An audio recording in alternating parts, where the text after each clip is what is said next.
In this video, I want to show you how to gain access to Revit structure after your purchase.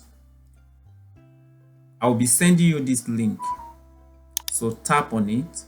You will simply enter your email address, your first name and last name here. Once you have entered your email address, your first name, your last name, click on Grant Me Access.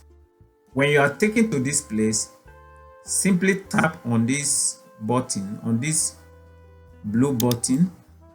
It depends on whether you are using phone or you are using computer. If you are using computer, simply click on Continue to WhatsApp Web. This is going to take you to where you can chat with Engineer Ndefreke. Simply tell him that you have just purchased Revit structure and robot structural analysis. He will add you to the Telegram group, and that is it. Alternatively, you can open your email address.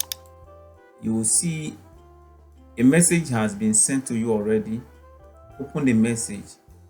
It will be from Actim Consult Limited. Access to Revit structure and robot structural analysis professional. Click to open it. Tapping on this link will take you to where you can contact with Engineer Ndefreke, and he will add you to the Telegram group.